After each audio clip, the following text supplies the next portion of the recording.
श्री राधे राधे। श्री राधा चरितामृतम भाग 73। प्रसंग श्री राधा महाभाव की कुछ तरंगे। हे वज्रनाभ, विश्व शब्द ब्रह्म का ही पर्याय है और प्रेम विस्तृत होते होते जब विश्व ही अपने प्रियतम के रूप में दिखाई देने लगे, जड़ चेतन का भेद मिटने लगे, वृक्ष में भी वही, पशु पक्षी में भी वही, आकाश और पृथ्वी में भी वही, तब समझना कि प्रेम की उच्चतम स्थिति आ गई है। पर हे महर्षि शांडिल्य, हम जैसे साधारण जन कैसे उस प्रेम की उच्च स्थिति तक पहुंचे? हे भगवान, श्री राधा एक महाभाव है। उस महाभाव की उच्चावस्था तक पहुंचना असंभव ही है। फिर भी मुझे लगता है कि आप जैसे सिद्ध संतों की कृपा हो जाए तो कुछ भी असंभव नहीं है। इसलिए हे महर्षि, हम उस दिव्य विस्तृत होते प्रेम तक कैसे पहुँचें? अगर मैं अधिकारी हूँ तो मुझ पर कृपा करें और उस प्रेम तत्व का रहस्य उजागर करें। वज्रनाभ की बातें सुनकर महर्षि अत्यंत प्रसन्न हुए और बड़े उत्साह के साथ प्रेम तत्व का निरूपण करने लगे थे। प्रथम सीढ़ी तो यही है इस प्रेम साधना की कि जीवन के किसी भी एक झरोखे से प्रेम को प्रवेश कराना होगा और अनन्यता से उस प्रेम को साधना होगा। लौ लगी रहे। महर्षि बड़े आनंद के साथ वर्णन कर रहे थे।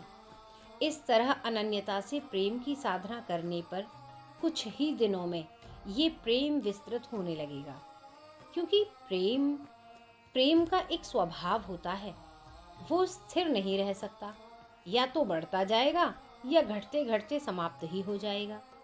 चंद्रमा की तरह होता है प्रेम, इसलिए अनन्यता रखिए, अनन्य होते हुए प्रेम को साधिए।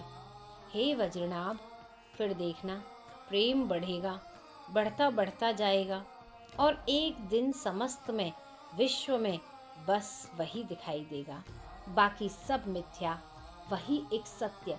ये स्थिति सहज होती जाएगी, ये आरोपित नहीं करना है, सहज होगा। है ना आश्चर्य? विरहिणी श्री राधिका विश्व प्रेम की पराकाष्ठा पर पहुंच गई। उनकी दृष्टि श्याममयी हो गई। श्याम आकाश, श्याम घन, श्यामला पृथ्वी, श्याम पक्षी। अरे, मुख्य बात यह है वज्रनाभ कि श्री राधा रानी की आँखिन की पुतरी ही बदल गई है। हाँ, यही तो प्रेम देवता का चमत्कार है। अब देखो, श्री राधा रानी को जड़ चेतन कुछ दिखाई नहीं दे रहा, सर्वत्र श्याम ही श्याम खड़े दिख रहे हैं। आहा, महर्षि ये बात बोलते हुए प्रेम सागर में ही मानो गोता लगा रहे थे। श्री राधा रानी की बात तो छोड़ दो, ये गोपियां भी साधारण नहीं हैं। हे वज्रनाभ, एक बार ऋषि अगस्त्य श्रीधाम वृंदावन में आए थे तो उन्होंने देखा कि साक्षात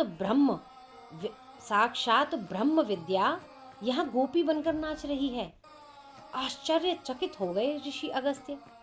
फिर आगे बढ़े तो क्या देखते हैं कि वेदों के मंत्र गोपियां बनी कृष्ण कृष्ण पुकार रही हैं। अब थोड़ा और आगे बढ़े तो क्या देखते हैं कि स्वयं ब्रह्म की निज आह्लादनी शक्ति झूम रही है। स्वयं ब्रह्म की निज आह्लादनी शक्ति झूम रही है और उनके ही आसपास वो ब्रह्म भी नाच रहा है। ये दर्शन किया था एक बार इसी वृंदावन में ऋषि अगस्त्य ने, महर्षि शांडिल्य ने बताया। इसलिए गोपियां, श्री राधा रानी, यहाँ के ग्वाल बाल, यहाँ के वृक्ष पक्षी, ये सब साधारण नहीं हैं, ये सब प्रेम के सहायक हैं। पर हे वज्रनाभ, जब प्रेम का रहस्य ही प्रकट करना है तो वह मात्र संयोग से प्रकट नहीं होगा, मात्र रासलीला से प्रकट नहीं होगा।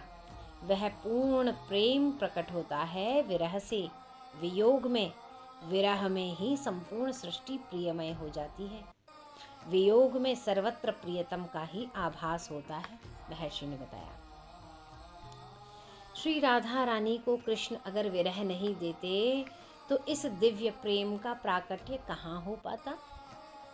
न हम लोग प्रेम के इन रहस्य को ही जान पाते। महर्षि भी ये कहते हैं, ये लीला है। प्रेम को प्रकट करने के लिए दोनों ही लीला कर रहे हैं, श्री राधा और श्री कृष्ण, दोनों युगलवर। प्रेमी की मनोदशा क्षण क्षण में बदलती रहती है। ये बड़ी अद्भुत बात है। यही बात भ्रमर गीत में जानने की है। श्री राधा रानी कभी गाली देकर कहती हैं भंवर से, जा जा कपटी के यार, बहुत कुछ कहती हैं, कहा है, पर अब एकाएक वो भंवरा उड़ गया तो बहुत देर तक नहीं आया। अब श्री राधा रानी घबरा जाती हैं, कहीं ये सब जाकर उस भंवरे ने हमारे श्री कृष्ण को कह दिया तो। ओहो, फिर सोचने लग जाती हैं, पर सोच में बात नहीं आती तो अपनी प्रिय सखी ललिता से कहती हैं, सखी ललिते, कहीं प्यारे श्याम सुंदर को हमने कुछ भला बुरा तो नहीं कह दिया ना। सोच, वैसे मैंने कुछ कहा तो है नहीं, फिर भी ललिते कभी कभी तो गुस्सा आ ही जाता है ना। मुझे भी आ गया था तो मैंने कह दिया, पर अब डर लग रहा है, मेरे द्वारा कही सारी बातें अगर भंवरे ने श्याम सुंदर को जाकर कह दी तो। ओह, फिर तो हमारे श्याम सुंदर यहाँ कभी नहीं आएंगे। वो क्यों आने लगे गाली खाने। मैं भी गंवार ही हूँ सखी, बेचारा आया था दूत बनकर, मेरे प्यारे श्याम सुंदर ने ही उसे भेजा था। अरे, उन्हें हमारी परवाह है, तभी तो दूत को भेजा ना।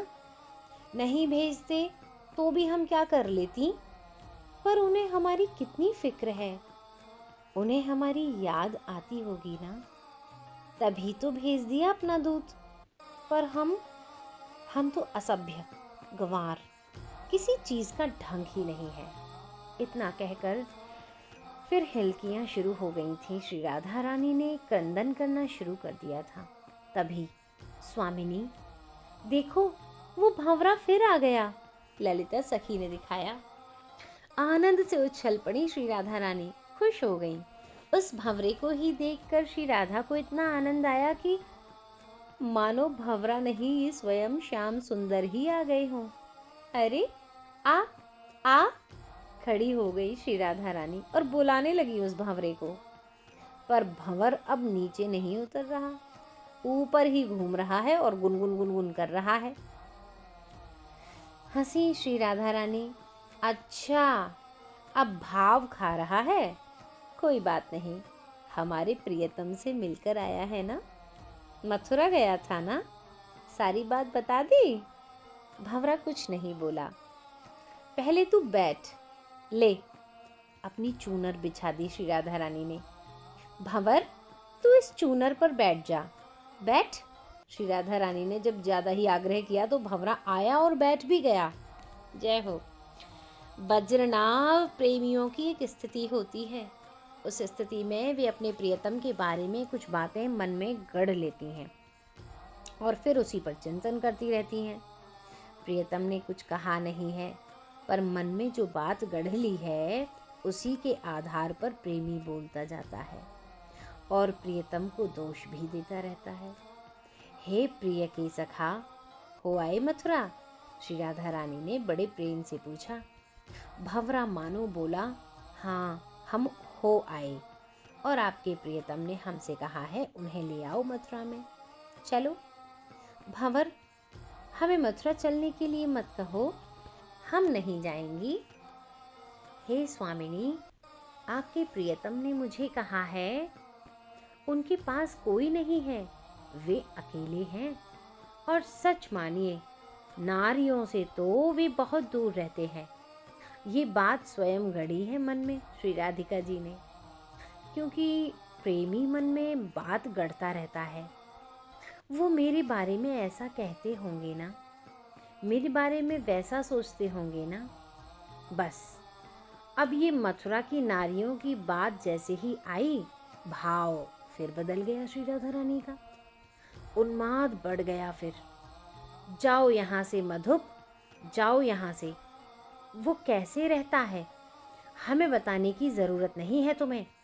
तुम तो अभी 2-4 दिन से ही जानने लगे हो उसे। हम तो कब से जान रही हैं, और अब तो कह सकती हैं कि अच्छे से जान गई हैं। वो नारियों को छोड़ सकता है? वो बिना स्त्रियों के रह सकता है? वो जार है। नहीं नहीं, वो जारों का सरदार है।